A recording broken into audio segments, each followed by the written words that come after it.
오늘 저와 여러분이 구원을 받았다면 그것은 예수님의 십자가 때문입니다. 예수님의 십자가를 믿는 믿음으로 말미암아 저와 여러분의 구원이 시작되었다는 것이죠. 우리의 구원은요, 세상의 어떤 학문이나 지식이나 지혜나 능력이나 행위로 이루어지는 것이 아니라 오직 우리를 위하여 십자가 위에서 피 흘려 죽으신 예수 그리스도를 나의 구주, 나의 하나님으로 믿고 고백하는 그 믿음으로 말미암아 우리의 구원이 시작되었다, 우리의 구원이 이루어졌다 성경은 말씀하고 있습니다. 그런데 여러분, 오늘 저와 여러분이 믿어서 구원을 받게 된 예수 그리스도 십자가 복음의 내용이 무엇입니까? 여러분, 우리는 본질상 진노의 자녀이기 때문에 나의 죄로 인하여 우리는 영원한 형벌, 영원한 저주를 피할 길이 없는 정말 불쌍하고 끔찍한 인생을 살아온 자들이었지만, 그러한 저와 여러분을 구원하시기 위하여 하나님이 하나밖에 없는 독생자 아들도 아끼지 아니하시는 가운데 그 아들을 이 땅 가운데 온전히 대성물로 내주셨고, 그 예수님이 우리의 죄를 사하시기 위하여 십자가 위에서 고난받고 피 흘려 죽으심으로 말미암아 그 보혈로 우리의 모든 조금 같은 죄를 깨끗이 씻어주심으로 우리를 영생을 얻은 하나님의 자녀로 삼아 주신 것, 이것이 바로 우리가 믿는 십자가 복음의 핵심인 거예요. 사도 바울이 온 땅을 다니며 전한 것도 바로 이 십자가 복음 이것이었어요. 고린도전서 2장 2절의 말씀을 보면 사도 바울이 전한 것, 이 십자가 복음 외에 전한 것이 없다라고 분명히 말씀하고 있는 것을 보게 됩니다. 고린도전서 2장 2절에 보니 내가 너희 중에서 예수 그리스도와 그가 십자가에 못 박히신 것 외에는 아무것도 알지 아니하기로 작정하였음이라 말씀하고 있습니다. 십자가 복음만 증거한 거예요. 그런데 사도 바울이 온 땅을 다니며 사람들에게 이 십자가 복음을 증거했을 때에 사람들이 이 십자가 복음을 대하는 태도가 두 가지로 나눠지게 되더라는 거예요. 구원받을 성도들은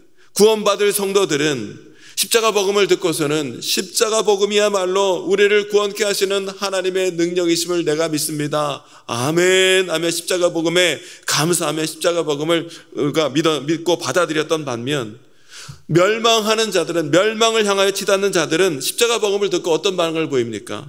십자가 도처럼 세상 미련한 게 어디 있는가? 이처럼 어리석은 도가 또 어디 있는가?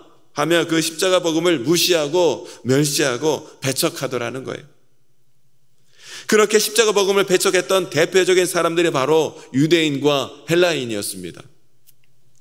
유대인과 헬라인들이 십자가 복음에 대하여 왜 그러한 반응을 보였는가 생각해 봤을 때, 사도 바울이 전하고 있는 이 십자가의 도라는 것이 자신들, 유대인과 헬라인들 자신들이 생각하는 구원의 자격, 구원의 기준에 미달되어도 한참 미달된 비천한 것으로 여겼다라는 것이죠. 여러분, 유대인과 그러면 헬라인이 구원의 자격과 조건으로 생각했던 것이 여러분 무엇이었습니까? 먼저 유대인들에게 있어서 구원의 기준은 대단한 표적이었어요. 능력이었어요. 기적이었어요. 마치 그 옛날 하나님께서 이스라엘 백성들을 출애굽시키실 때에 홍해 바다를 가른다든지, 광야 40년 동안 만나와 메추라기를 계속 공급한다든지, 여리고 성을 무너뜨린다든지, 이러한 기적과 표적과 능력을 행하는 가운데 이스라엘을 지금 속박하고 있는 모든 로마 군대를 물리치고 독립된 이스라엘 나라를 세울 만한 능력 있는 자, 그런 자가 메시아요, 그런 자가 구원자이어야만 하는데, 사도 바울이 우리의 구원자입니다 라고 소개하고 있는 예수 그리스도와 예수 그리스도의 십자가 가만히 보면, 예수 그리스도는 로마군에 의해서, 로마군을 물리치는 것이 아니라 오히려 그 로마군에 의해서 십자가 형태를 위해서 아무런 저항 한번 하지 못한 채 비참하게 죽어간 사형수에 불과했기에, 예수님이 구원자의 예수님의 십자가가 우리 구원의 능력입니다 라고 말한 사도 바울의 십자가가 도는 한낱 유대인들에게 허튼 소리로밖에 들릴 수밖에 없었다는 거예요. 더군다나 여러분, 유대인들이 달달달달 외우고 있는 모세 오경 중에 신명기 21장 23절에 보면 이렇게 말씀하고 있어요. 나무에 달린 자는 하나님께 저주를 받았음이라, 이런 말씀이 있는 거예요. 그렇기 때문에 더더구나 십자가에 달린, 나무에 달린 예수님은 하나님께 저주받은 자 그 이상도 그 이하도 아니었지. 그가 결코 그들의 메시아가 될 수는 없었다는 것이지요. 뿐만 아니라 헬라인에게도 예수님의 십자가 복음은 한낱 미련한 소리로밖에 들리지 않았습니다. 여러분, 헬라 사람들이 추구하는 것은 세상의 지혜였어요. 지식이었어요. 학문과 철학과 논리, 이것을 중요하게 여기는 가운데 세상의 그 지혜와 철학과 논리가 온 우주 만물의 원리, 기원, 신비, 비밀, 이 모든 것들을 알려주고 결국 그것이 세상을 구원할 능력이 될 것이라 그렇게 믿고 있었기 때문에, 세상의 지혜만 붙들고 있었기 때문에 지배자의 형틀 위에서 힘없이 죽어간 예수 그리스도가 구원자라고 외치는 사도 바울의 십자가 복음, 십자가의 도가 결코 그들에게 미련한 것으로 여겨질 수밖에 없었다라는 것이, 결코 그들의 구원자가 될 수가 없었다라는 것이. 그러나 여러분, 아무리 이 유대인들과 헬라인들이 예수는 구원자가 아니다, 예수의 십자가 복음은 능력이 아니다, 예수의 도처럼 예수의 복음처럼 미련하고 어리석은 것이 없다라고 그들이 아무리 외친다 한들, 그렇다고 여러분 진리가 결코 변하지는 않는다는 거예요. 진리는 변함없는 법이에요. 여러분, 구원을 비롯한 하나님의 일은 사람의 생각과 사람의 지혜로 판단할 수 있는 판단의 대상이 아니라, 여러분, 하나님의 일은 전능하신 하나님이 행하신 일이기에 우리 비천한 인간은 그저 겸비한 마음으로 하나님의 일을 바라보고 믿고 순종하고 받아들이기만 하면 된다는 거예요. 그러면 하나님의 일이 무엇인지, 어떤 일인지 분명하게 그 다음부터 보이게 되고 믿어지고 깨달아지는 역사가 우리 인간 가운데 있게 되리라는 거예요. 그러나 여러분, 하나님의 일이 끝까지 보이지 않고 끝까지 믿어지지 않는 이유가 무엇입니까? 그 사람 마음에 허망한 것들이 가득 끼어 있어서 그저 내 지식과 내 지혜의 수준으로 높고 높으신 하나님의 뜻, 하나님의 일을 판단하고 헤아리려고 하다 보니 도무지 하나님의 일이 이해가 되지도 않고 보이지도 않고 깨달아지지도 않더라는 것이죠. 로마서 1장에 보면 하나님께서 태초에 천지를 창조하실 때에 세상 모든 만물 가운데 하나님을 알만한 것들을 세계 모든 만물에 다 곳곳에 하나님이 남겨두셨다는 거예요. 때문에 모든 사람들이 그것을 보며 하나님이 살아계심과 하나님의 영광을 바라볼 수 있도록 하나님이 세상을 만들어 놓으신 거예요. 그러나 세상 사람들이 이 세상 모든 만물을 보면서 하나님을 인정하지도 않고 하나님 앞에 영광 돌리지도 못하는 이유는 세상 사람들이 지혜 있고 똑똑하다고는 자처하나 실상은 그 마음과 생각이 허망하여지고 미련하고 어둡고 어리석게 되었기 때문에 썩어지지 아니하는 하나님의 영광을 썩어질 우상으로 다 바꾸는 가운데 우상 숭배하는 죄악들만 범하고 있더라는 거예요. 하나님이 안 계셔서 안 보이는 것이 아니라 그들의 마음과 생각이 허망한 것으로 가득 차 있기 때문에 오히려 그들이 미련해졌기 때문에 하나님의 영광을 못 보고 있더라는 것이죠. 그것을 19절을 이렇게 말씀하고 있습니다. 19절에 기록된 바 내가 지혜 있는 자들의 지혜를 멸하고 총명한 자들의 총명을 폐하리라 하였으니 하고 말씀하고 있죠. 여러분, 이 말씀은 사도 바울이 이사야 29장 14절의 말씀을 재인용한 말씀인데, 이사야 29장 14절에 보면 이렇게 말씀하고 있습니다. 그러므로 내가 이 백성 중에 기이한 일, 곧 기이하고 가장 기이한 일을 다시 행하리니 그들 중에서 지혜자의 지혜가 없어지고 명철자의 총명이 가려지리라. 아멘. 이렇게 말씀하고 있어요. 하나님께서는요, 이 세상에 지혜가 있다 하는 사람들에게서 지혜가 없어지게 하시고, 이 세상에서 나는 명철이 있다 하는 사람들에게서 총명을 가리시겠다라는 거예요. 무슨 말씀입니까?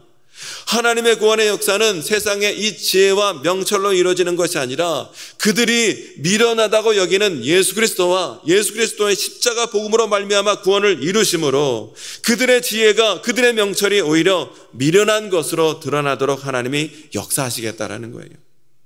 하나님은 전도에 미련한 것으로 믿는 자들을 구원하시기를 기뻐하시겠다 말씀하시는 것이죠. 여러분, 하나님의 주시는 구원의 역사는 예수 그리스도를 믿는 믿음으로 얻게 되는 것이지 사람의 능력이나 세상의 지혜로 얻는 것이 아니라는 것이, 우리는 이것을 분명히 알아야 되는 거예요. 믿음의 눈이 떠져야 구원의 역사가 보이고 믿음의 눈이 떠져야 구원의 역사를 이룰 수 있게 되리라는 거예요. 믿음의 눈이 우리 가운데 떠져야 돼요. 하나님의 역사와 하나님의 일을 우리가 바라볼 수 있어야 되는 거예요. 열왕기하 6장에 보면 엘리사를 모시고 있는 몸쪽 사환이 아침에 일어나 보니까 깜짝 놀라는 거예요. 아침에 일어나 보니까 아람 군대가 온 성을 가득 에워싸이는 거예요. 그것 보고 사환이 이제 우리는 꼼짝없이 죽었구나 덜덜덜덜 떨면서 엘리야에게 내 주여 일어나서 보시옵소서. 적군들이 가득 지금 차 있습니다. 우리는 꼼짝없이 죽게 됐습니다. 내 주여 우리가 이제 어떻게 하면 좋겠습니까? 아이고 선생님 이래는 이제 우리는 죽게 되었습니다. 그렇게 난리를 치고 있는 그 사환에게 엘리사가 뭐라고 말합니까? 열왕기하 6장 16절에 보니까 대답하되 두려워하지 말라. 우리와 함께한 자가 그들과 함께한 자보다 많으니라. 아멘. 함께 따라해 보실까요? 우리와 함께한 자가 그들보다 많으니라. 사환은 도대체 이 엘리사의 이 말이 우리와 함께한 자 우리 둘밖에 없는데 적들은 저렇게 가득한데 우리와 함께한 자가 저들보다 많다니 우리 주님 우리 선생님 어떻게 되신 것 아닌가 이해가 되지 않는 거예요. 그런 그를 위하여 엘리사가 기도하기를 하나님 저 청년의 눈을 열게 하여 주셔서 내가 보고 있는 것을 저도 보게 하옵소서. 기도할 때에 그 청년 사환의 눈이 열리니까 비로소 뭘 보게 돼요? 온 산 가득 천군 천사 불말 불병거가 가득하여 엘리사를 호위하고 둘러싸인 것을 청년 사원이 비로소 보게 되었다는 사실이에요. 여러분 우리의 눈이 떠지는 역사가 있게 되어야 될 줄로 믿습니다. 우리의 믿음의 눈이 떠지고 영원히 우리 가운데 떠져야 되는 거예요. 우리의 눈이 떠있지 못해 그저 육신의 눈으로만 바라보면 우리는 그저 상황과 환경과 문제만을 바라보는 가운데 실망하고 무너지고 낙심한 일만 보게 되지만 그러나 우리의 육신이 떠져 믿음의 눈 영안을 뜨고 보면 비로소 우리는 우리를 위하여 행하시는 하나님의 일, 하나님의 역사, 하나님의 구원의 일을 우리를 비로소 볼 수 있고 그 구원을 우리가 누릴 수 있게 되리라는 사실이에요. 이러한 믿음의 눈을 뜨지 못하고 여전히 육신의 눈, 세상의 눈, 세상의 지혜로 살아가는 자를 향하여 오늘 주님은 말씀하시기를 20절 21절에 지혜 있는 자가 어디 있느냐, 선비가 어디 있느냐, 이 세대의 변론가가 어디 있느냐. 하나님께서 이 세상의 지혜를 미련하게 하신 것이 아니냐. 하나님의 지혜에 있어서는 이 세상이 자기 지혜로 하나님을 알지 못하므로 하나님께서 전도에 미련한 것으로 믿는 자들을 구원하시기를 기뻐하셨도다. 아멘. 여러분 육신의 눈과 세상의 지혜로 살아가는 세상 사람들이 아무리 십자가의 도를 미련한 것으로 여긴다 할지라도 우리를 향하신 하나님의 구원의 역사는 궁극적으로 그들이 미련하다 여기는 예수 그리스도와 예수 그리스도의 십자가 복음으로 이루어지고 있는 줄로 믿습니다. 하나님은 오늘도 전도에 미련한 것으로 믿는 자들을 구원하시기를 오늘도 주님은 기뻐하신다는 사실. 27절로 29절의 말씀을 쭉 읽어보면 여러분 어떤 내용이 나오냐면 고린도 교회 성도들은요 대부분 어떤 사람들이었냐면 지혜도 없고 세상에 지혜도 없고 지식도 없고 문벌도 좋지 않고 가진 것도 없고 힘도 없는 그런 연약한 자들이었어요. 그런데 하나님께서 예수 그리스도의 이 십자가 복음으로 말미암아 그들을 구원하사 하나님 자녀 삼아 주셨을 뿐만 아니라 하나님께서는 특별히 고린도 교회 성도들에게 너무나 많은 성령의 은사와 능력을 그들에게 물붓듯이 부어주셨어요. 예언의 영, 방언의 영, 병고침의 영, 환상을 보고 예언을 하고 병 고치고 이 많은 하나님의 은사와 능력을 고린도 교회 성도들에게 허락해 주셨어요. 그래서 고린도 교회 성도들은 그것을 통하여 세상에 있는 자, 지혜 있는 자, 강한 자들을 부끄럽게 하시는 역사를 행한 바가 고린도 교회 성도들 가운데 있었다는 거예요. 그들은 그런 은혜와 감격이 있는 교인들이었어요. 그런데 그랬던 고린도 교회 성도들이 어느덧 교만해져서 그들 안에 있는 예수 그리스도의 십자가 복음의 은혜와 감격은 어느새 다 까먹은 채 그저 사람의 생각과 사람의 방법과 세상의 원리와 기준들을 중요하게 여기기 시작하니까 교회 안에 뭐가 생겨요? 분파가 생기는 거예요. 다툼이 생기는 거예요. 문제가 생기게 되더라는 거예요. 어려움과 시험이 생기게 되더라는 거예요. 그러한 고린도 교회 성도들에게 사도 바울이 간절하고도 강력하게 권면하고 있는 말씀이 30절로 31절의 말씀인 거예요. 함께 읽어보겠습니다. 30절 31절 시작. 너희는 하나님으로부터 나서 그리스도 예수 안에 있고 예수는 하나님으로부터 나와서 우리에게 지혜와 의로움과 거룩함과 구원함이 되셨으니 기록된 바 자랑하는 자는 주 안에서 자랑하라 함과 같게 하려 함이라. 아멘. 구원받은 성도들이 붙들어야 하는 것, 구원받은 성도들이 자랑해야 하는 것은 세상의 그 어떤 것이 아니라 오직 우리를 구원하신 예수 그리스도의 십자가만을 붙들고 자랑해야 한다는 거예요. 그래야 우리 가운데 강하게 역사하는 어둠의 역사는 다 물러가고 교회가 교회되어지고 성도가 성도되어지고 가정이 가정되어지는 이 지위와 능력을 회복하게 되리라는 거예요. 여러분, 오늘 이 말씀을 묵상하면서 오늘도 우리에게 구원의 은혜를 베풀어 주신 예수 그리스도께만 감사하며 예수 그리스도만 자랑하며 살아가는 저와 여러분이 될 수 있기를 축원합니다. 예수 그리스도의 십자가 보혈의 은혜 가운데 주님의 보혈의 능력을 붙들며 주님을 자랑하며 살아갈 때에 우리 삶에 무너지고 망가진 모든 것들이 다시 한번 온전히 회복되어지는 은혜와 놀라운 역사가 오늘도 우리 삶 가운데 임하게 되리라는 거예요. 뿐만 아니라 우리가 주님만 자랑할 뿐만 아니라 오늘 저와 여러분의 삶 가운데 예수 그리스도의 십자가 복음만 증거하며 살아가는 저와 여러분이 될 수 있기를 주님의 이름으로 축원합니다. 주의 복음을 증거할 때에 아무리 세상 사람들이 그처럼 미련한 것이 어디 있느냐, 우리를 멸시하고 무시하고 우리를 공격한다 할지라도 하나님께서는 오늘도 이 전도에 미련한 것으로 오히려 저들을 부끄럽게 하시고 이 전도에 미련한 것으로 십자가 복음으로 구원받는 성도들을 세우는 것을 기뻐하십니다 하는 사실을 우리가 기억하는 가운데 때를 얻든지 못 얻든지 기쁨과 영광이 있든지 고난이 있든지 끝까지 예수 그리스도의 십자가 복음만 증거하는 가운데 오늘도 구원받는 자를 구원하기를 기뻐하시는 하나님의 구원의 역사에 온전히 귀하게 쓰임받는 저와 여러분의 귀한 삶이 될 수 있게 되시기를 주님의 이름으로 축원합니다. 이 시간 함께 기도하길 원합니다. 주님, 오늘도 우리가 자랑하고 붙들어야 할 것 예수 그리스도의 십자가 복음인 줄로 믿습니다. 주님의 십자가 복음으로 말미암아 우리를 구원받은 하나님의 거룩한 자녀로 세워주셨사오니 이 구원의 은혜가 하나님의 결코 잊혀지지 않도록 인도하여 주시고 날마다 감사하는 가운데